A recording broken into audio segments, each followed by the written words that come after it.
नमस्कार, स्वागत है आज के इस ऑनलाइन क्लासेज में। मैं महेंद्र बाना आपके लिए लेके आया हूँ कक्षा 12 के चैप्टर नंबर 6 का एक टॉपिक जिसका नाम है व्हाइटस्टोन सेतु या व्हाइटस्टोन सेतु सिद्धांत। ये सिद्धांत क्या है, ये किसने दिया, किस प्रकार ये यूजफुल है, और उसके बाद अपन इसके एप्लीकेशंस पढ़ेंगे। तो आज के अपने इस क्लास में टॉपिक जो है वो है व्हाइटस्टोन सेतु सिद्धांत। हिंदी मीडियम की क्लास है ये, और इसके बाद अपन इंग्लिश मीडियम की बात करेंगे तो उसमें अलग बनाएंगे वीडियो।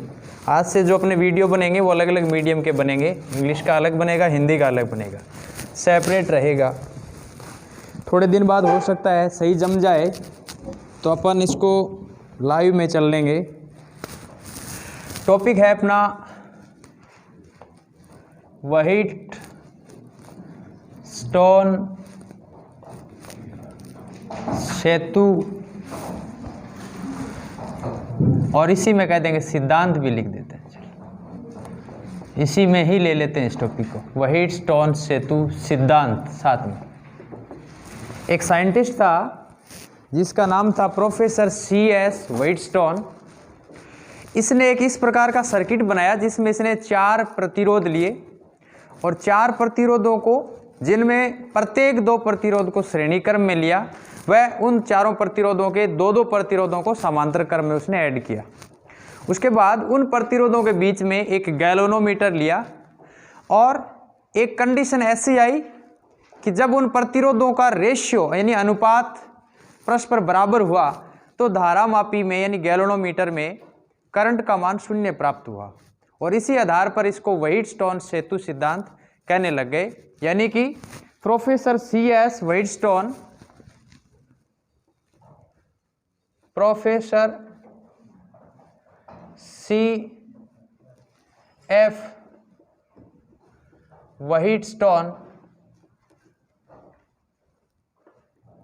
ने एक परिपथ तैयार किया जिसमें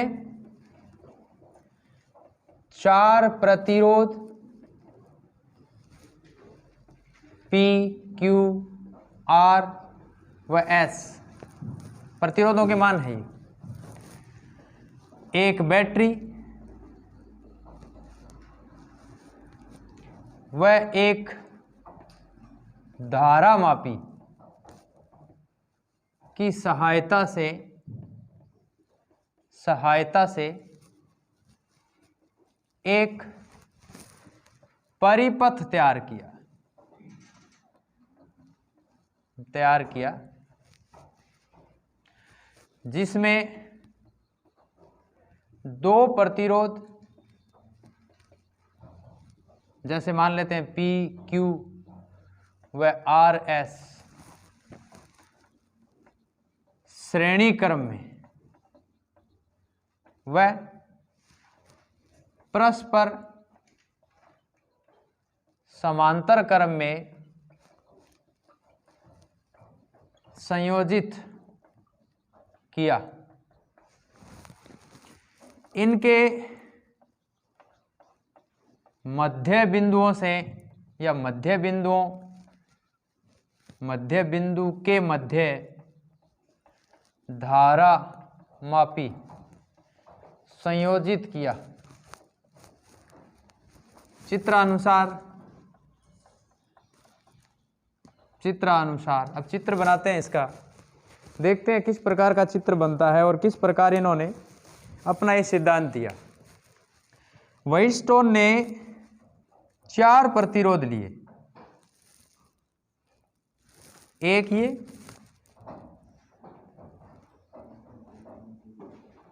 दूसरा ये, तीसरा ये, और चौथा ये।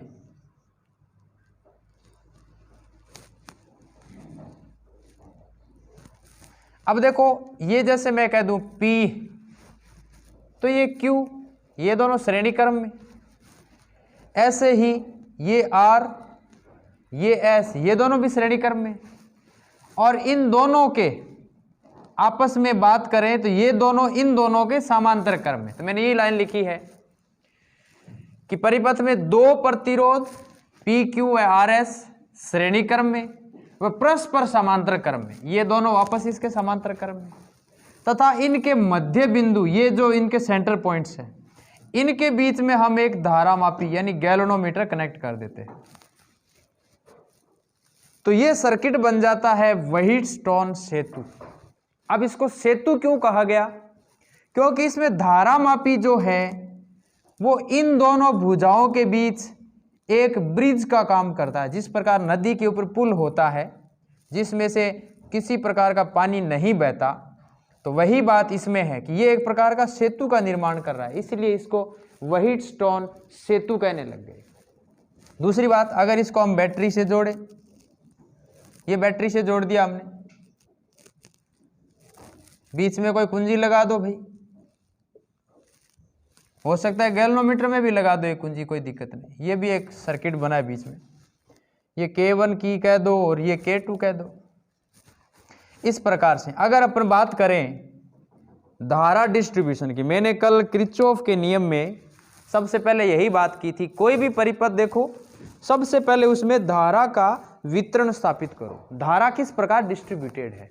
जैसे बैटरी से धारा I उत्पन्न होती हो, बैटरी से अगर धारा I उत्पन्न होती हो, तो जैसे ही I इस बिंदु पर पहुंचती है जिसको हम A बिंदु कह सकते हैं, इसको हम B बिंदु, ये D बिंदु और ये C, यानी यूं याद रखो A और C के बीच बैटरी लगी हुई है, A टर्मिनल और C टर्मिनल के बीच बैटरी लगी है जिसका विद्युत वायुबल E है। तो जैसे ही I धारा इसमें प्रवेश करेगी तो जिसमें I1 धारा का मान तो इधर चला गया P प्रतिरोध में, तो बाकी बची हुई धारा थी इसको मैं कह देता हूं I2, तो I2 चला गया R प्रतिरोध में। ये I1 जैसे ही B बिंदु पर जाएगी तो कुछ धारा का मान इधर चला जाएगा, बाकी बचा हुआ धारा इधर Q में जाएगी।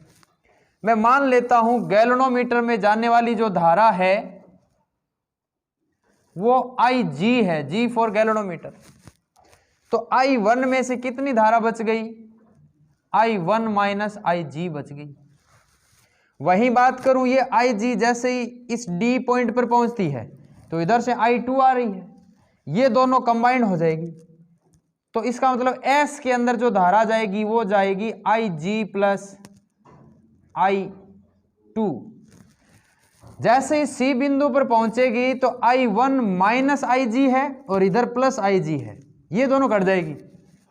कटने के बाद परिणामी धारा वापस वही रह जाएगी अपने पास I, जिसका मान क्या था I1 प्लस I2। ये I1 इधर डिवाइड हुई थी I2, दोनों मिलकर वापस कितनी होगी I। ये धारा वितरण वाला नियम लग गया, करंट को हमने डिस्ट्रीब्यूट कर दिया इसमें।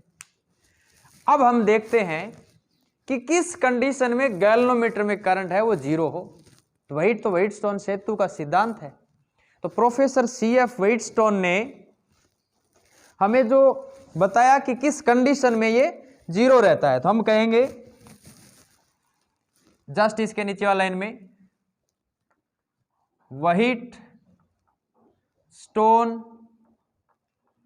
सेतु सिद्धांत के अनुसार यदि P/Q बराबर R/S हो जाए, यदि यहां लिख देता हूं, यदि प्रतिरोधों का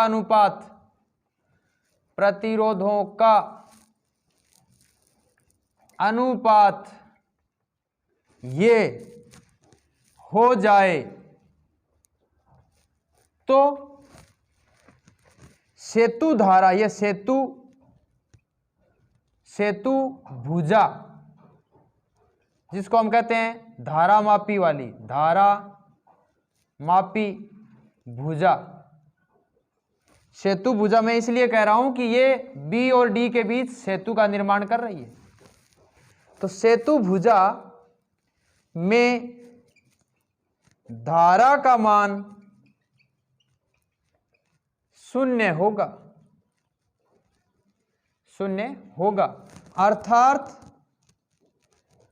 अर्थात इस स्थिति में धारा मापी में परिणामी धारा का मान, इस स्थिति में धारामापी में परिणामी धारा का मान धारामापी में परिणामी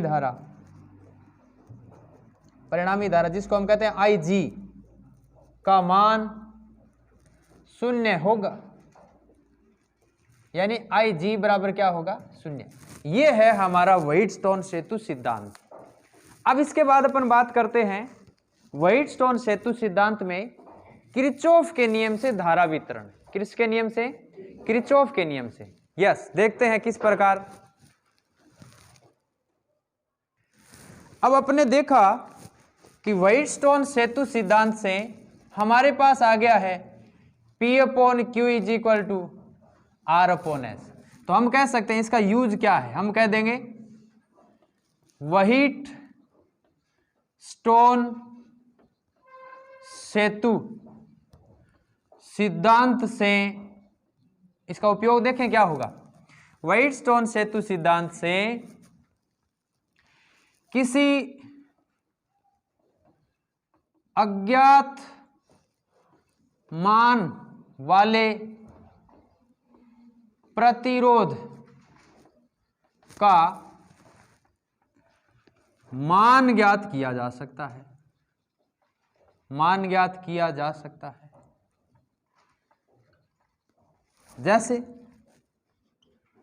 जैसे यदि अज्ञात प्रतिरोध, मान लेते हैं कोई सा अज्ञात प्रतिरोध, इन चारों में से कोई एक अज्ञात प्रतिरोध है, S मान लेते हैं। यदि अज्ञात प्रतिरोध S का मान ज्ञात करना हो, जबकि P, Q व R का मान ज्ञात हो। हमारे पास ऐसे एप्लीकेशंस आएंगे, जस्ट ये टॉपिक खत्म होगा व्हाइटस्टोन का तो मीटर सेतु का एक प्रयोग आएगा। हम वो प्रयोग अच्छे से प्रैक्टिकली रूप में भी देखेंगे और उसमें किस प्रकार किस की वैल्यू ज्ञात है, किसकी अज्ञात है, सब चीजें देखेंगे। तो अज्ञात प्रतिरोध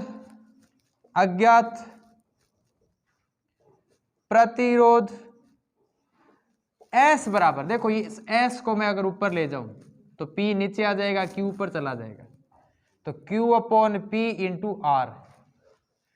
ऐसे हम इसका मान ज्ञात कर सकते हैं। किसकी सहायता से ज्ञात कर सकते हैं? व्हाइटस्टोन सेतु सिद्धांत की तरीके से। मैंने आपको कई न्यूमेरिकल क्वेश्चन भी करवाए हैं, जैसे एक कैपेसिटर से संबंधित न्यूमेरिकल क्वेश्चन भी करवाया था कि ऐसे कोई एक कैपेसिटर था और मैंने टोटल कैपेसिटेंस पूछी थी उसमें। फिर मैंने कहा था कि इसमें तो व्हाइटस्टोन सेतु का सिद्धांत लगता है। ये भी मैंने कहा था शायद 2 माइक्रोफेरड है, ये भी 2 माइक्रोफेरड, यहाँ कुछ 4 माइक्रोफेरड था, ये था 3 माइक्रोफेरड या जो भी 6 माइक्रोफेरड हो सकता है, कुछ भी हो, ये भी 3 माइक्रोफेरड। तब ध्यान से देखिए तो P/Q। अब कोई जरूरी नहीं है ये नियम प्रतिरोधों के लिए लागू हो, ये बैटरियों के लिए लागू हो सकता है। अगर 1 2 3 4 5 बैटरी जुड़ी हुई हो तो परिणामी विद्युत वाहक बल पूछ ले कि इन दोनों पॉइंट्स के बीच में या इन दोनों बिंदुओं के बीच में परिणामी विभव कितना होगा बैटरियों का। तो हम देखेंगे कि अगर इस बैटरी का विद्युत वाहक बल बट्टा इसका और इसका विद्युत वाहक बल बट्टा इसका, ये अगर बराबर हो जाए तो इस बैटरी को काउंट नहीं करेंगे, इसको हटा देंगे। जैसे इसमें अभी संधारित्रों के लिए लागू हो रहा है 2/2 बराबर 1, 3/3 बराबर 1, यानी दोनों के अनुपात बराबर है। तो बराबर होने से अगर मैं इसको हटा भी दूं इस सर्किट से तो कोई फर्क नहीं पड़ेगा, यानी कि ये सर्किट परिणामी रूप से कैसे बन जाएगा, ये सर्किट परिणामी रूप से अब ऐसे बन जाएगा 1 2 3 और ये 4, बस। तो ये दोनों समांतर क्रम में, ये दोनों श्रेणी क्रम में, ये श्रेणी क्रम में, ये श्रेणी में, और फिर वापस दोनों किस में आ गए, समांतर में। इस प्रकार हम लोग ये मान पहले निकाल चुके हैं कई सर्किट्स के अंदर, कई डायग्राम्स के अंदर। तो अभी हम अज्ञात प्रतिरोध का मान भी इससे ज्ञात कर सकते हैं। अगर कोई परिपथ ऐसा आ जाए, हालांकि इस साल सिलेबस से ये टॉपिक हटा दिया गया है प्रतिरोधों के कॉम्बिनेशन से संबंधित, अगर ये होता तो हम इस प्रकार के कई डायग्राम बनाते, एक प्रतिरोध, दूसरा प्रतिरोध, तीसरा प्रतिरोध, चौथा प्रतिरोध, और बीच में कोई एक पांचवा प्रतिरोध और लगा देते। ये मान लो 4, ये 8 ओम, ये 5 ओम, ये 10 ओम, ऐसे भी हो जाता। 4/8 कितना होगा? 1/2। अनुपात 5/10 कितना होगा? 1/2। तो इसका मतलब ये बराबर हो गए ना, इसके बराबर होते ही ये बीच वाला प्रतिरोध हम हटा देंगे, क्योंकि इसका इस परिपथ पे कोई प्रभाव नहीं पड़ता, क्योंकि इसमें धारा ही नहीं जाएगी। जब धारा का मान 0 है तो इस पर उत्पन्न विभवांतर भी 0 होगा, इसलिए ये प्रतिरोध लगाओ या न लगाओ कोई फर्क नहीं पड़ता। अब क्वेश्चन उठता है, सर अगर बराबर नहीं हो तब क्या होगा? P/Q is not equal to R/S हो तब क्या होगा? ये आप बड़ी क्लासों में सीखोगे। बड़ी क्लासों में प्रमेय आएगी, सर्किट से संबंधित प्रमेय, जिसमें एक प्रमेय आती है थेवेनिन की प्रमेय। साइंटिस्ट था एक थेवेनिन, उसके हिसाब से एक साइंटिस्ट था नॉर्टन। ये 2-3 साइंटिस्ट थे, इन्होंने इन सर्किट्स को सॉल्व करने के लिए और अपनी अपनी थ्योरम्स दी थी, उसके हिसाब से इसको सॉल्व करना पड़ता है। हमारे अभी वो क्लास में सिलेबस में नहीं है, इसलिए चर्चा नहीं करेंगे।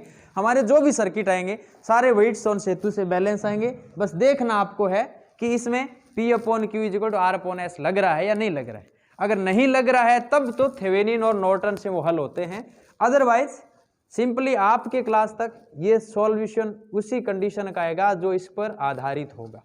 ठीक है, आगे का अपन टॉपिक देखते हैं। वो ये है कि किरचॉफ के नियम अगर व्हीटस्टोन सेतु सिद्धांत पे लगाएं या इस सर्किट पे लगाएं तो किस प्रकार का मान आता है। चलो देखते हैं।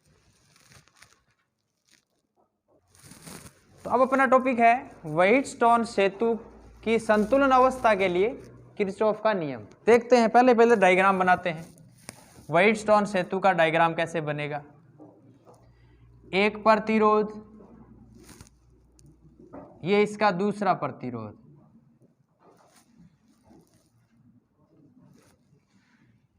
ये R रेजिस्टेंस यानी R प्रतिरोध, और ये S जो अननोन रेजिस्टेंस हम मानते हैं अक्सर। ये हमारे पास गैल्वेनोमीटर, इसमें कोई की लगाना चाहो तो लगा दो भाई, कहीं भी लगा दो। ये कुंजी है, दाब कुंजी की बजाय आप पॉइंट की लगाओ ऐसे, ये K2 कह सकते हो। ये हमारे पास बैटरी, इसमें भी एक कोई कुंजी लगा दो भाई K1। कुंजी क्या करती है? सर्किट को बंद या चालू करने का काम करती है। कुंजी भी दिखाएंगे किस प्रकार की होती है। 2 पॉइंट्स लगे हैं, बीच में एक डॉट होता है, अगर डॉट फिल कर दिया तो सर्किट जुड़ जाएगा, हटाते ही डिस्कनेक्ट हो जाएगा। मान लेते हैं इसका विद्युतवाहक बल जो भी है E है, उससे धारा I उत्पन्न होती है। ये धारा जैसे ही इस A पॉइंट पर पहुंचती है तो 2 भागों में डिवाइड हो जाती है। एक हो जाती है I1 में, दूसरी हो जाती है I2। ये I2 जैसे ही इस पॉइंट पे जाता है D पॉइंट पर, दैट इज कॉल्ड D, और दैट इज B, ये है C। तो ये I1 जैसे ही इस B पॉइंट पे जाएगी तो फिर इससे करंट किसी से भी, चाहिए आप I2 में से डिवाइड कर देना, कोई दिक्कत नहीं। अक्सर हम करंट को इसी डायरेक्शन में लेके चलते हैं। I1 में से IG करंट तो गैल्वेनोमीटर में चला गया। अगर अनबैलेंस है तब, अगर सर्किट अनबैलेंस का मतलब P/Q is equal to R/S नहीं हो, P/Q is not equal to R/S, तब IG इसमें जाएगा। अदरवाइज जैसे ही बैलेंस हुआ तो IG का मान 0 हो जाएगा।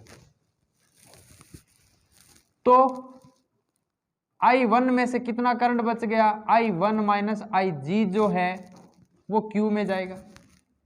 फिर I2 जैसे ही D पॉइंट पे पहुंचा तो ऊपर से IG फिर आ गया, ये इसके साथ ऐड हो गया I2 प्लस IG। यहां जाते ही इधर से तो आ रहा है I1 माइनस IG, और इधर से आ रहा था I2 प्लस IG। जैसे ही यहां जुड़ेंगे, जुड़ते ही परिणामी करंट हो जाएगा I बराबर I1 प्लस I2, क्योंकि IG एक प्लस है एक माइनस है, कैंसिल हो जाएगा। फाइनल करंट हमारे पास I ही रहेगा। तो ये हो गया धारा का वितरण, पूरे सर्किट में करंट को हमने डिस्ट्रीब्यूट कर दिया। अब लगाते हैं किरचॉफ का नियम। हमारे पास अगर ध्यान से देखो तो दो लूप है। एक लूप तो है हमारे पास ये ए से बी, बी से डी और डी से ए। दूसरा लूप हमारे पास है बी से सी, सी से डी और डी से बी। मैंने नियमावली सिखा रखी है, अगर आप धारा की दिशा में चलते हो, धारा की दिशा में चलते हो तो प्रतिरोध पर विभव पतन का मान, प्रतिरोध पर विभव पतन का मान धनात्मक लेंगे। और बैटरी के जिस टर्मिनल पे पहुंचते हो, जैसे बाय द वे मैं घूम के यहां से आता है ऐसे, तो ये जो अगर मैं ले लेता ए डी सी और ये वाला सर्किट लूप लेता तो इसमें ये बैटरी भी साथ में आ जाती है। तो इसमें जैसे ही मैं सी से इधर आता तो बैटरी के माइनस टर्मिनल से टकराता तो मैं विभव का मान माइनस लिख देता। अगर बैटरी के मैं धनात्मक टर्मिनल से आके टकराता, इधर से घूम के आता, तो मैं इसका ई का मान धनात्मक ले लेता, जो बाहर उधर जाके प्लस का माइनस का बन जाता। दो प्रकार की इसमें स्टेटमेंट थे, या तो टोटल को जोड़ के 0 के बराबर रख दो, या फिर धारा इंटू प्रतिरोध करके उनको अलग जोड़ो और बराबर में बैटरी का मान रख दो। ये भी सही है। किरचॉफ के दोनों नियम थे, दो स्टेटमेंट थे कि टोटल सोर्स से दिया गया विभवांतर प्रतिरोधों पर उत्पन्न विभवांतर के बराबर होता है, या ये भी था कि कुल बीजगणितीय योग, विभव पतनों का कुल बीजगणितीय योग का मान 0 होता है, यानी I इंटू आर का समेशन जो है वो 0 के बराबर होता है। तो हम वो 0 वाला ही नियम लगाएंगे, देखते हैं कैसे। तो हम कहेंगे प्रथम लूप कौन सा है, ए बी डी ए से, प्रथम loop A B D A से बी तक गए, करंट कौन सा है भाई I1, प्रतिरोध का मान क्या है P। फिर B से जैसे हम D की तरफ जाते हैं तो मान लेते हैं धारा मापी का प्रतिरोध G है, तो प्लस IG इंटू जी। अब D से A की तरफ चलते हैं तो धारा की विपरीत दिशा आ गई, तो माइनस I2 इंटू आर। ये सब किसके बराबर हो जाएगा, 0 के। किसके बराबर होगा, 0 के बराबर। ये समीकरण नंबर आ गई हमारे पास 1 बच्चों। कौन सी समीकरण आ गई, 1। अब देखते हैं लूप नंबर 2 से। लूप नंबर 2 से मैं शुरू करता हूं B से C तक, C से D तक और D से वापस B तक। तो अब कहेंगे द्वितीय लूप क्या है भाई, B C D B से। तो B से जैसे ही मैं C तक जाता हूं तो I1 माइनस आई जी इंटू क्यू, विभव का टोटल मान क्या है I1 माइनस आई जी इंटू क्यू। फिर जैसे C से D की तरफ जाता हूं तो करंट के अपोजिट डायरेक्शन में चल रहा हूं। देखो C से जैसे करंट की दिशा इधर है और हम आ रहे हैं C से D की तरफ, तो I2 प्लस आई जी को S से गुणा करो, वो भी माइनस साइन के साथ, तो I2 प्लस आई जी इंटू एस। फिर D से जैसे ही आप ऊपर की तरफ जाते हो तो माइनस आई जी इंटू जी बराबर क्या हो जाएगा, 0। क्या हो जाएगा, बराबर 0। सर्किट थोड़ा छोटा कर देते हैं ताकि इक्वेशन पूरी आ जाए।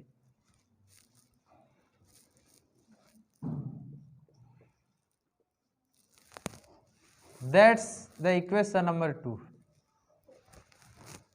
अब हम लगाएंगे इसमें कि संतुलन की स्थिति में आई जी का मान तो 0 हो जाता है। तो पहली इक्वेशन से क्या मान आ जाएगा, फिर दूसरी से क्या आ जाएगा, I1 बटा I2 का रेशियो निकाल लो और उत्तर आ जाएगा। चेक करते हैं चलो कि दोनों में संतुलन की स्थिति में क्या कंडीशन आती है। तो संतुलन की स्थिति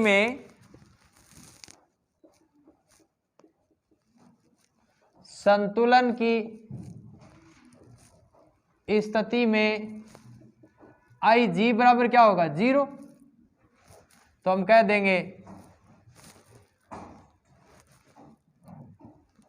समीकरण 1 से जहां आई जी है उसकी जगह 0 रखो। आई जी कहां पर है, ये रहा। जैसे 0 रखोगे तो हमारे पास इक्वेशन आ जाएगी I1 into P minus I2 into R बराबर 0। तो विच इम्प्लाइज I1P बराबर I2 इंटू आर, ये उधर जाके प्लस का हो जाएगा। इसी में से हमारे पास एक इक्वेशन और बन जाएगी I1 बटा I2 इज इक्वल टू क्या आ जाएगा बच्चों, R upon P। That's the क्या वैल्यू आ जाएगी, I1 के बटा में I2 लाओगे तो P को इधर भेज दो। This is equation number 3। 3 number equation दे दो इसको। इसी प्रकार डायग्राम को सेपरेट ही कर देते हैं। इसी प्रकार सिमिलरली, इसी प्रकार समीकरण 2 से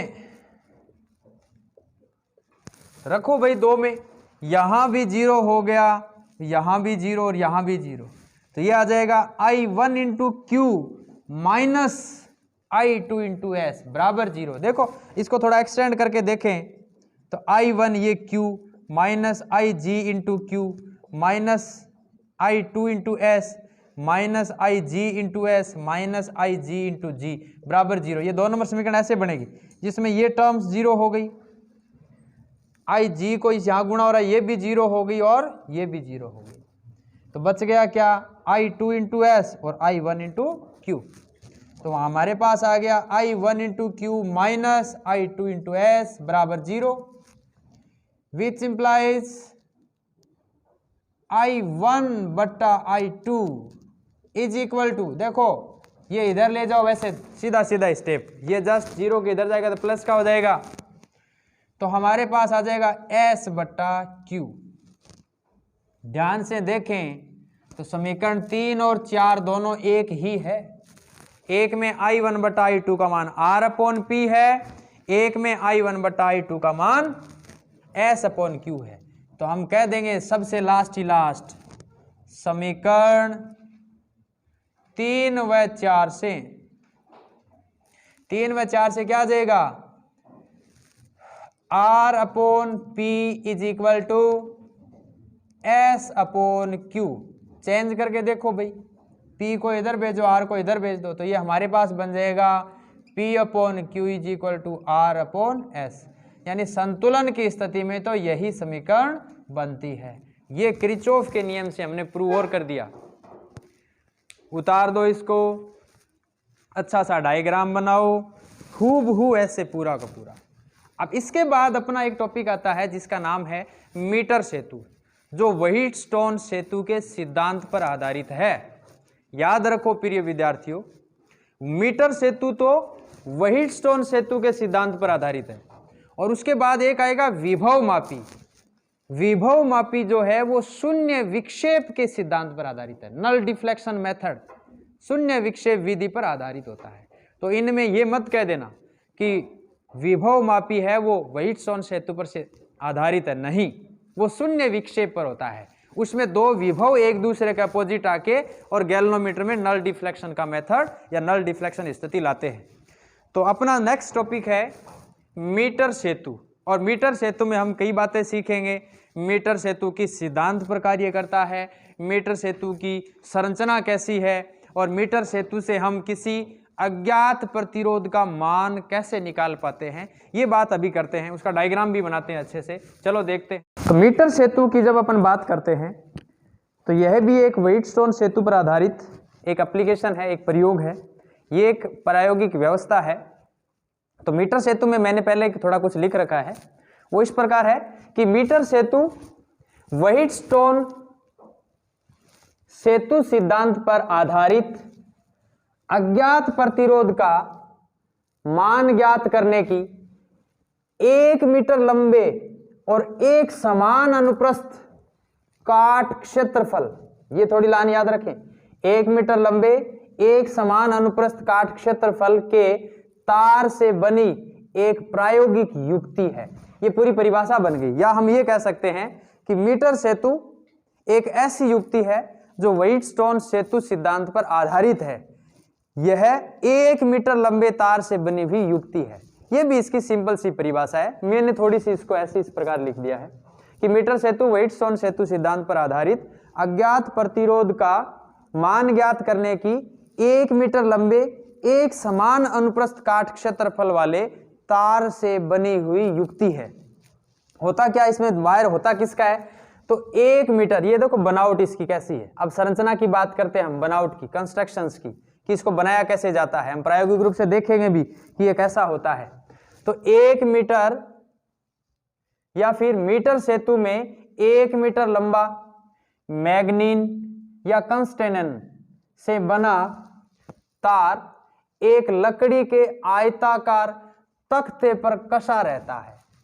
हम देखते हैं अक्सर लकड़ी का तख्ता कैसा है, 1 मीटर तार कैसा है।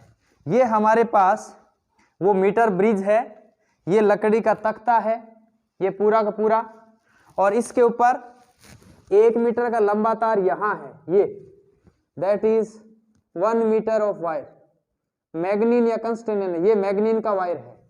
इसके साथ एक स्केल भी लगी है, 1 मीटर की इसमें एक स्केल भी लगी हुई है। ये स्केल अगर आप इधर से काउंट करते हो तो 1 2 3 लास्ट 99 और 100, या इधर से काउंट करते हो तो 1 2 3, दोनों साइड बाइनोमियल लिखी गई है। तो आप किसी साइड से, जिस साइड से काउंट करना चाहोगे बैलेंसिंग लेंथ को, उस साइड से 1 2 3 आप काउंट कर सकते हो, और बाकी बचा हुआ 100 माइनस एल वाला वैल्यू जस्ट इसके ऊपर मिल जाएगी, इसलिए इसको डबल स्केल में दिया गया है। और क्या क्या है इसमें, 2 एल नुमा तांबे की पत्तियां होती है। ये एल नुमा 2 पत्ती है, एक यहां पर और एक यहां पर, ये दोनों एल शेप की है। हालांकि इसको कंस्ट्रक्शन में क्या किया, सीधी लगा के डायरेक्ट वायर को जोड़ दिया। ये एल शेप की होती है यहां पर, और एक सीधी पत्ती होती है, ये बीच वाली सीधी पत्ती। तो इसने क्या लिखा है फिर उसके बाद, इसमें लिखा है, इसमें 2 एल नुमा तांबे की पत्तियां होती है, वह एक सीधी पत्ती होती है। दोनों एलनुमा पत्तियों के मध्य 1 मीटर लंबा तार कसा रहता है, साथ ही 1 मीटर लंबा पैमाना भी लगा रहता है। यह है इसकी मेनली कंस्ट्रक्शन। अब हम इसका डायग्राम बना के देखते हैं किस प्रकार है। तो मैंने ये ब्लैक पॉइंटर से इसका लकड़ी के तख्ते को कंसीडर कर दिया कि ये लकड़ी का तख्ता है, ये इसमें एल नुमा 2 पत्तियां हैं, एक ये और एक ये, और एक इसमें सीधी पट्टी है, ये भी तांबे की बनी हुई है। इसमें एल नुमा के बीच ये 1 मीटर लंबा वायर है, साथ में इसके एक पैमाना लगा देते हैं, ये स्केल लगा देते हैं साथ में,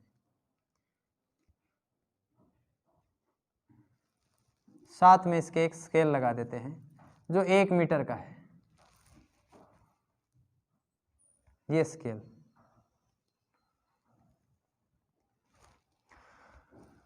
वन 2 3 ऐसे, 4 5 6 10, ये 10 ऐसे, ये 20, सो ऑन, पूरा ये 1 मीटर का यानी 100 सेंटीमीटर का है।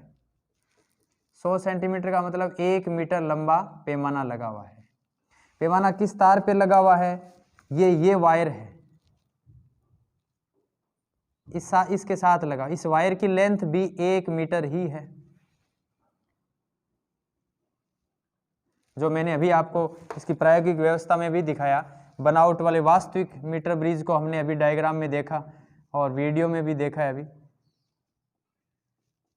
ऐसे कई मीटर ब्रिज अलग अलग प्रकार से बनाए जाते हैं, जिसमें ये 2 पॉइंट जो है और 2 पॉइंट ये दोनों ब्लैंक इसलिए रखे जाते हैं कि यहां पर एक में प्रतिरोध बॉक्स जोड़ा जाएगा और एक में अज्ञात प्रतिरोध जिसका हमें मान ज्ञात करना है वो जोड़ा जाएगा। ये जो पॉइंट है ए, ये सी पॉइंट इधर,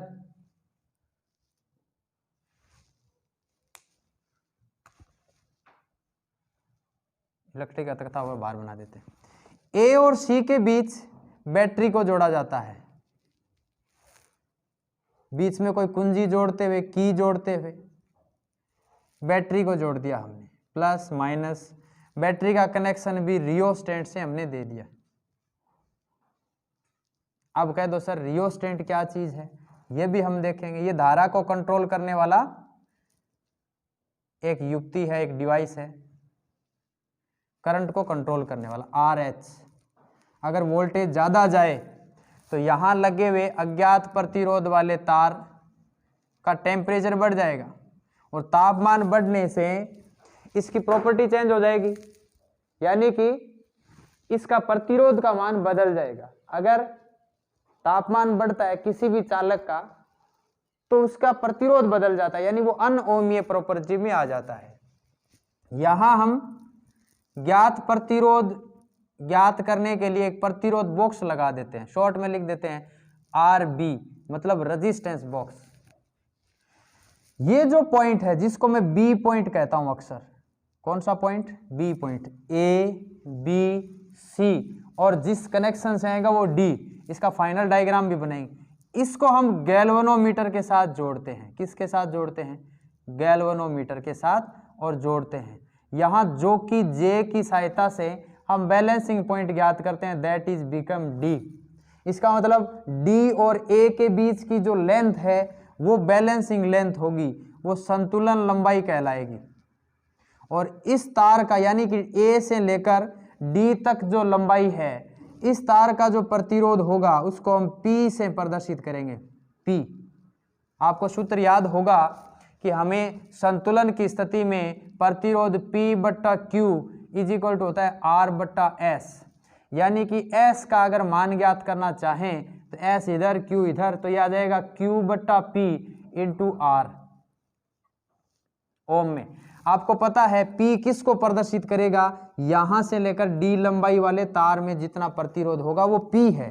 बाकी बचा हुआ जो लंबाई है जिसको हम कहेंगे 100 - L, क्या कहेंगे? 100 - L, 100 - L। इसको थोड़ा ऐसे घुमा दो ताकि ये नहीं लगे कि ये इसके साथ जुड़ा हुआ है। तो 100 - L जो है वो Q को प्रदर्शित कर दे। आप जानते हो प्रतिरोध R जो होता है वो हमेशा लंबाई के समानुपाती होता है, इसलिए अगर P का मान ज्ञात करना चाहें तो वो समानुपाती L हो जाएगा, और which implies P is equal to नियतांक रो इंटू L, अगर हम क्रॉस सेक्शन एरिया यूनिट माने तब। और Q का मान जो है वो भी रो 100 - L के बराबर हो जाएगा, क्योंकि Q वाला प्रतिरोध 100 - L वाली लंबाई से ज्ञात करेंगे। तो अगर आप ढंग से देखो तो P का मान तो है रो L, Q का मान है रो 100 - L। जैसे आप यहाँ मान रखोगे तो ये मान आ जाएगा 100 - L इंटू रो बट्टा रो L इंटू R। R किस में से ज्ञात करेंगे? प्रतिरोध बॉक्स में से। ये नॉन रेजिस्टेंस है, इसमें हमें पता रहेगा कि प्रतिरोध में से हमने कितना मान निकाला है। तो रो से रो कैंसिल, तो ये मान आ जाएगा 100 - L/L इंटू R। ये है S का मान, यानी कि अज्ञात प्रतिरोध S का अगर मान ज्ञात करना चाहें तो उसका सूत्र ये बन जाता है, जिसमें हमें पता है लंबाई ज्ञात होते ही 100 - L आ जाएगा। R इस रेजिस्टेंस बॉक्स में से निकालेंगे तो परिणामी मान आ जाएगा। ये हमारे पास रहता है मीटर सेतु का मान। अब बात आती है कि सर अज्ञात प्रतिरोध कौन सा है, प्रतिरोध बॉक्स क्या है? तो ये है अज्ञात प्रतिरोध और प्रतिरोध बॉक्स। ध्यान से देखो, ये प्रतिरोध बॉक्स, अगर इस प्रतिरोध बॉक्स में से मैं कनेक्शन में ऐसे दूं, ये कनेक्शन, ये दोनों कनेक्शन किस पे दूं? प्रतिरोध बॉक्स पे, तो उसका अगर 1 ओम निकालता हूं तो R का मान हो जाता है 1 ओम। अगर यहां से ये पॉइंटर वापस डाल के 2 ओम वाला पॉइंटर निकालता हूं तो ये प्रतिरोध बॉक्स 2 ओम का प्रतिरोध उत्पन्न करेगा परिपथ में, यानी R की जगह कितना ओम प्रतिरोध उत्पन्न करेगा? 2 ओम। तो S का मान कितना होना चाहिए, उस हिसाब से बैलेंसिंग लेंथ फिर चेंज हो जाती है 1 ओम के हिसाब से। फिर ये प्रतिरोध का मान, अब कह दो सर अज्ञात प्रतिरोध, ये जो तार है मैग्नीन वाला जिसका मुझे प्रतिरोध ज्ञात करना है, शायद दिख रहा होगा आपको, ये प्रतिरोध, हालांकि मैंने इसको लंबा काफी जोड़ रखा है, ये प्रतिरोध अगर मैं इस पॉइंट पे जोड़ता हूं तो दैट इज बिकम S, यानी इस वायर का प्रतिरोध हमें ज्ञात करना है, जिसे हम कहेंगे S, यानी कि अज्ञात प्रतिरोध की जगह हम इस मैग्नीन वाले तार को यूज करेंगे। जस्ट इसके बाद हम ये कहते हैं कि सर आप कहां कहां किसको जोड़ रहे हो, तो ये हो गई अपने पास बात पूरी। ये देखो,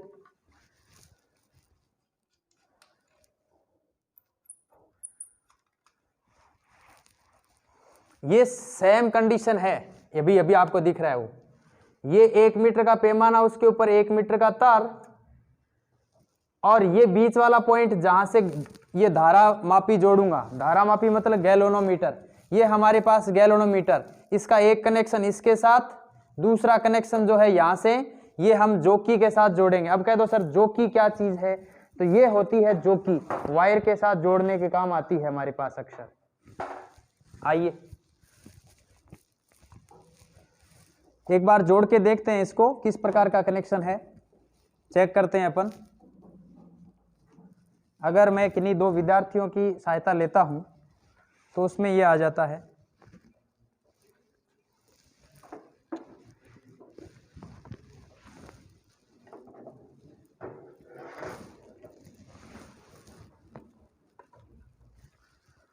ये मेरे पास धारा मापी है, ये भी धारा मापी है, थोड़े अलग अलग क्वालिटी के है, कंपनी अलग अलग है, इसलिए इनका आकार बड़ा छोटा हो गया। धारा मापी की स्ट्रक्चर कैसी है हम चैप्टर नंबर 7 में पढ़ेंगे, पूरा टॉपिक आएगा गैल्वेनोमीटर से संबंधित। तो अभी जैसे ये कनेक्शन दे रखा है, ये कनेक्शन ये इस पॉइंट से दे रखा है, that is called point B. ये जो पॉइंट है ये पॉइंट होता है ए, ये पॉइंट होता है सी, या यहां पर इसको सी कह सकते हो, कोई दिक्कत नहीं है। ये मेरे पास मीटर ब्रिज और भी पड़े हैं, उसमें इस प्रकार की है, यहाँ सी का अलग कनेक्शन दे रखा है, ए का अलग दे रखा है, ये पी और क्यू दे दिया, ये एक्स वाई दे दिया, जो भी आप कहो पॉइंट इनके बीच में। यहाँ हम अज्ञात प्रतिरोध वाला तार लगाएंगे, यहाँ प्रतिरोध बॉक्स लगाएंगे, और ये जो है गैल्वेनोमीटर,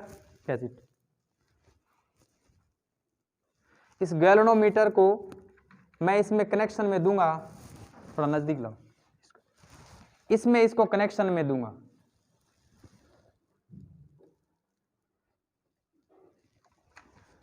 इसको इसमें कनेक्शन में दूंगा, तो ये गैल्वेनोमीटर के साथ कनेक्शन में आ गया ये। फिर दूसरा पॉइंट जो है ये जोकी से जोड़ूंगा, दैट इज कॉल्ड जोकी। ये जोकी बैलेंसिंग कंडीशन ज्ञात करने का पॉइंट है। अगर मैं यहां पर प्रतिरोध बॉक्स जोड़ता हूं, जो मेरे पास ये था, ये अगर मैं यहां जोड़ता हूं 2 तार से, और अज्ञात तार जो था मेरे पास जिसका प्रतिरोध ज्ञात करना है वो मैं यहां जोड़ता हूं, और उसके बाद मैं इसमें बैटरी जोड़ता हूं। बैटरी वही जो सेलों से यूज करते हैं हम लोग। बैटरी के साथ हम एक कुंजी जोड़ेंगे वायर के साथ। हमारे पास जो रियोस्टेट और की जो बात कर रहे थे, या कुंजी की जो बात कर रहे थे, वो ये है, यानी कि यहां से एक तार लिया, यहां से एक तार लिया, कुंजी में डाला इस पॉइंट पे, यहां से वापस तार लिया, बैटरी में डाल दिया। बैटरी के पॉजिटिव टर्मिनल में डालोगे, ए सिरे को बैटरी के पॉजिटिव टर्मिनल से, ये प्लस सिरा कहां पे जा रहा है, ए सिरे पे, मतलब बैटरी अगर होती तो मैं इसको ए सिरे पे जोड़ता, यहां पर जोड़ता उसको, और बीच में लगाता कुंजी। ये कुंजी क्या काम आती है, सर्किट को ऑन ऑफ करने के काम आती है, क्योंकि बैटरी कंटिन्यूसली करंट दे तो उससे इस तार में हीटिंग आ जाती है, उष्मा के रूप में वो ऊर्जा उत्पन्न हो जाती है, यानी वायर गर्म हो जाता है। वायर गर्म नहीं हो इसलिए सर्किट को रीडिंग लेते टाइम चालू कर लेंगे, जैसे ही रीडिंग ले ली उसके बाद इसको निकाल लेंगे, ताकि सर्किट में उष्मा के रूप में ये वायर गर्म नहीं हो, तार गर्म नहीं हो। दूसरी बात, बैटरी के तुरंत बाद ये रियोस्टेट लगाते हैं, इसलिए ताकि इसमें करंट की वैल्यू कम जाए, और कम जाने से वायर गर्म नहीं हो। वायर गर्म होते ही ओम के नियम का पालन नहीं कर पाता, यानी कि वायर का प्रतिरोध बदल जाता है। और हम चूंकि ओम के नियम के हिसाब से ही V जो है वो प्रोपोर्शनल टू I के, या I प्रोपोर्शनल टू V के रूप में रखना चाहते हैं। जैसे टेम्परेचर बढ़ता है तो V is not proportional to I रहता है, यानी कि V है वो धारा के समानुपाती नहीं रह पाता, या धारा विभवांतर के समानुपाती नहीं रह पाती टेम्परेचर बढ़ने से, क्योंकि उसका प्रतिरोध बदल जाता है। इसी कारण हम लोग इस कनेक्शन को कम वोल्टता पर ज्ञात करते हैं, ताकि ओम के नियम का भी पालन हो, धारा विभवांतर के समानुपाती रहे, और ये सारे सर्किट। अब बैलेंसिंग जब कंडीशन आती है तो इसमें जो ये सुई दिख रही है ये 0 पर ही रहनी चाहिए। अगर अनबैलेंस है तो सुई किसी पर्टिकुलर डायरेक्शन में, जहां करंट ज्यादा जा रहा है जिस आर्म में, उस साइड में जाएगी। अगर मैं इससे बैलेंसिंग कंडीशन ज्ञात करता हूं, मान लो जोकी से यहाँ पोजीशन ज्ञात कर ली, और जो मान लिया 47 पे आ रहा है इसका मान, तो 47 तो हो गया एल का मान, इधर वाला जिस साइड में मैंने पॉजिटिव टर्मिनल जोड़ रखा है बैटरी का, या प्रतिरोध बॉक्स जोड़ रखा है, वो तो हो गया एल। बाकी बचा हुआ जो मान था 47 के जस्ट सामने है 63, 53। तो ये 53 जो मान है 53, ये 100 माइनस एल का मान है। तो फॉर्मूले में यहां मान रख दूंगा 53/47 इंटू प्रतिरोध बॉक्स में से अगर मैंने 1 ओम का प्रतिरोध निकाल रखा है तो यहां 1 लिख दूंगा। अगर बाय द वे मैंने 2 ओम का प्रतिरोध निकाला तो ये 47 की जगह कुछ अलग वैल्यू आएगी, क्योंकि यहां वापस अनबैलेंस की कंडीशन हो जाएगी। तो इसको बैलेंस करने के लिए पी और क्यू का रेशियो बदल जाएगा। तो हम 100 माइनस एल और एल इस सर्किट से निकालेंगे। तो आगे का अपन इसमें प्रोसेस पढ़ते हैं, वो किस प्रकार है देखते हैं। आगे का हमारे पास है, इसमें और लिख देते हैं थोड़ा।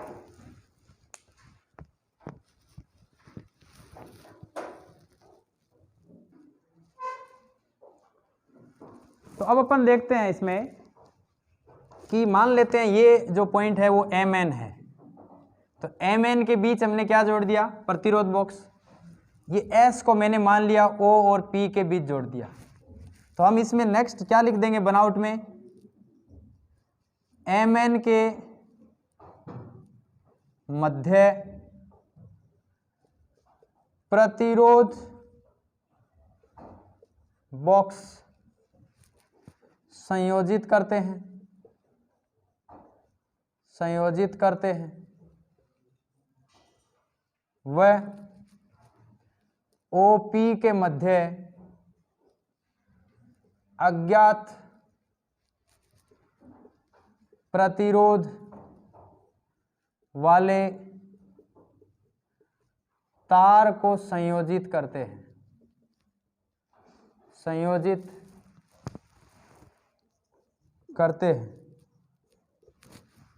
ठीक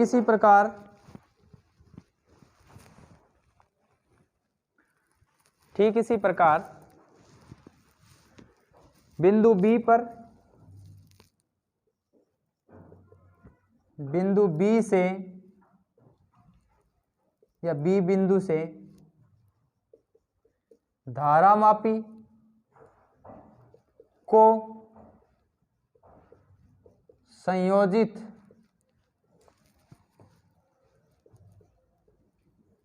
करते हुए जॉकी की सहायता से। अब जॉकी आपको बता दिया मैंने क्या लिखी है। जॉकी का मतलब होता है ये जो कनेक्शन जिससे हम संतुलन लंबाई ज्ञात करते हैं, दैट इज जॉकी। ये है हमारे पास जॉकी। इसमें ये पॉइंट हमेशा थोड़ा शार्प रहता है ताकि बैलेंसिंग कंडीशन एग्जैक्ट ज्ञात कर पाए। ये फ्लैट नहीं होता, नीचे से एकदम शार्प रहता है, जहां टिकेगा वो संतुलन लंबाई एग्जैक्ट प्राप्त देगी हमें, इसीलिए जॉकी है। ये बीच में ये प्लास्टिक या ये इंसुलेटेड मटेरियल हमने इसलिए लगा रखा है ताकि हमारी बॉडी इस कंडक्टिंग जो वायर है उसके कांटेक्ट में नहीं आए, संपर्क में नहीं आए, इसलिए इसके ऊपर ये प्लास्टिक लगा है। हालांकि ये सिंपल सी बात है, इसके अंदर एक रोड डली हुई है जो चालक है, कंडक्टर है, ये रोड, और इसको पॉइंटर से जोड़ दिया है। बनावट थोड़ी इस प्रकार कर दी है इसकी। ऊपर ये पॉइंटर है जिसमें वायर डाला जाता है। ये पॉइंट जो नीचे वाला शार्प इसलिए रखा जाता है ताकि एग्जैक्ट पोजीशंस ज्ञात की जा सके। नेक्स्ट देखते हैं साथ में ही, बिंदु B से या B बिंदु से धारामापी को संयोजित करते हुए जॉकी की सहायता से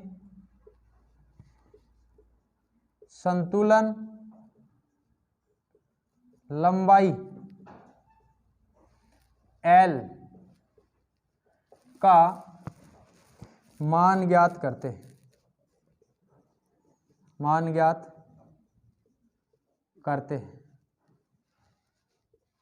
ठीक है।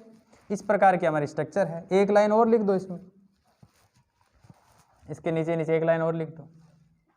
बिंदु A व C के मध्य सेल मतलब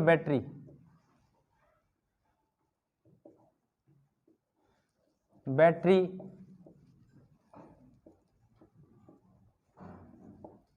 कुंजी व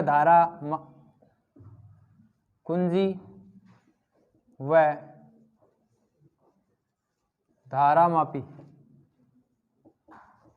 को संयोजित किया जाता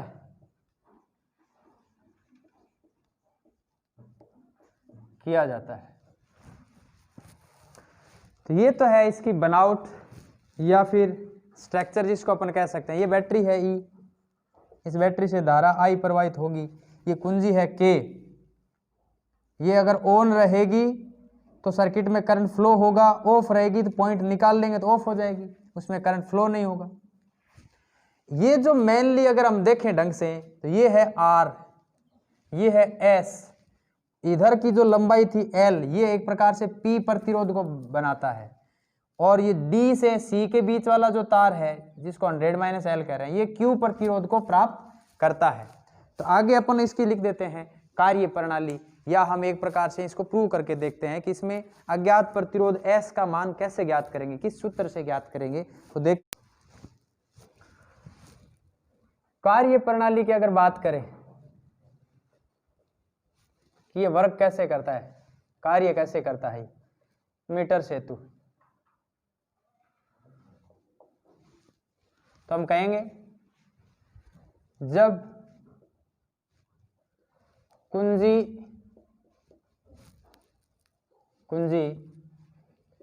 K को चालू किया जाए, चालू करने का मतलब ऑन करना, वो भी कैसे, ये पॉइंटर अगर आप इसके अंदर डाल देते हो तो ये ऑन हो जाती है, यानी कि इसके ये दोनों वायर जुड़ जाएंगे। अगर ये निकाल देते हो तो ये डिस्कनेक्ट हो जाएंगे। डिस्कनेक्ट कैसे होंगे, देखो, क्योंकि ये दोनों के बीच में गैप है, आप चेक करो, आपको अगर दिखेगा नहीं तो मैं इसमें ये कागज डाल के दिखाता हूं। ये देखो, ये कागज इसके अंदर पूरा पार गया, इसका मतलब ये दोनों हटे हुए हैं, ये पॉइंट और ये पॉइंट दोनों हटे हुए हैं। अगर इन दोनों पॉइंट को जोड़ेंगे तभी सर्किट पूरा जुड़ेगा। तो ये जैसे ही मैं इस पॉइंट को इसके अंदर डाल देता हूं तो ये ऑन हो जाता है। आपको चित्र भी याद होगा, मैंने अभी बनाया था कि ये हमारे पास मीटर ब्रिज है, वापस बना देता हूं थोड़ा।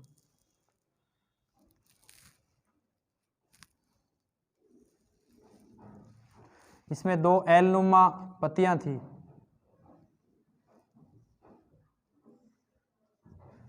एक सीधी पत्ती थी इसमें, फिर एक एल नुमा और थी।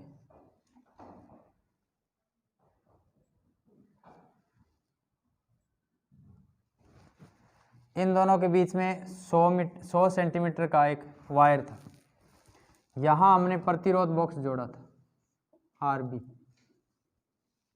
यहां हमने गैल्वेनोमीटर, इस B पॉइंट पर गैल्वेनोमीटर, और इस गैल्वेनोमीटर में जोकी की सहायता यानी J की सहायता से संतुलन लंबाई ज्ञात की थी, जिसको मैंने कहा था L, और इस पॉइंट D पर ये प्राप्त हुई थी। इसको मैंने कहा था A पॉइंट, ये कहा था C पॉइंट।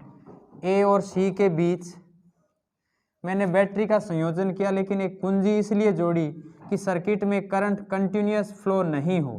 कंटिन्यूअस यानी लगातार अगर करंट फ्लो होगा तो वायर में, यहाँ जोड़े गए इस वायर में हीटिंग हो जाएगी, ऊष्मा उत्पन्न हो जाएगी, जिससे ये गर्म हो जाएगा। गर्म होते ही इसका प्रतिरोध बदल जाएगा। अतः हमने क्या किया, ये कुंजी लगा दी कि अगर इसका ये पॉइंट निकाल देते हैं तो सर्किट में करंट फ्लो होगा नहीं, अगर ये पॉइंट डाल दिया तो ये करंट फ्लो करेगा। इस प्रकार की कंडीशन थी। ये RH, ये पूरा सर्किट था हमारा। बाकी बचा हुआ ये जो कनेक्ट ये था 100 - L।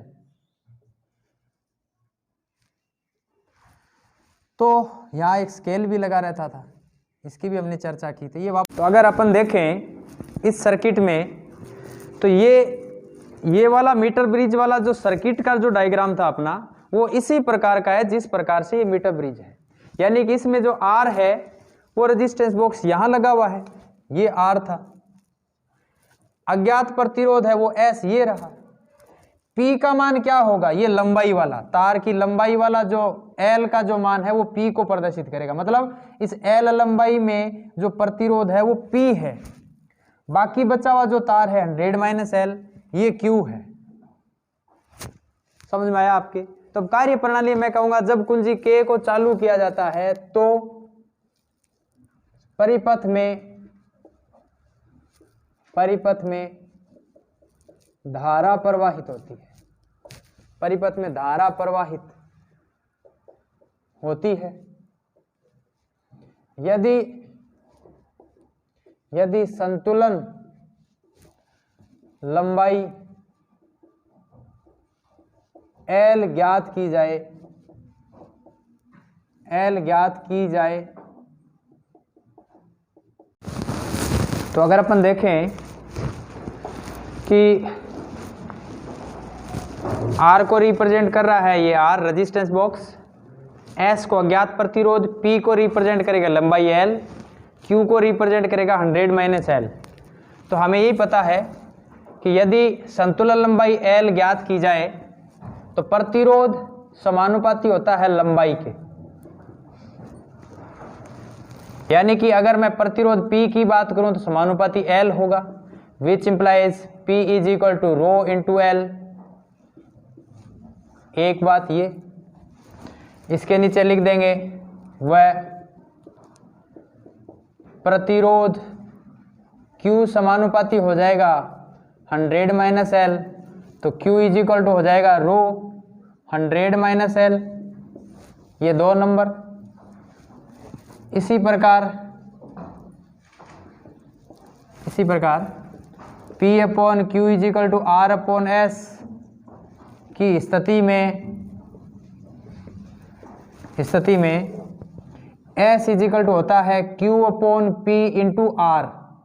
Q का मान है 100 माइनस L इंटू रो बट्टा ये है रो L इंटू R। तो S बराबर आ जाएगा, रो से रो कैंसिल, 100 माइनस L बट्टा L इंटू R।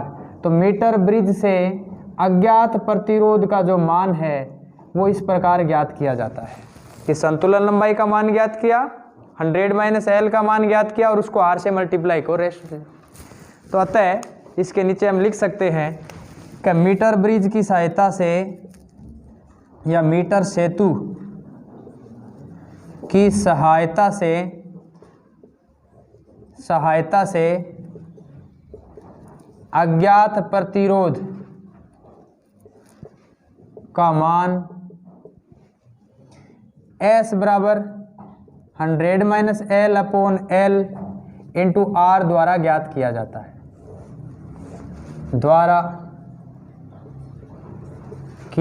है, तो इस वीडियो में बस इतना ही। कल फिर मिलते हैं नए टॉपिक के साथ जिसका नाम है विभव मापी। धन्यवाद।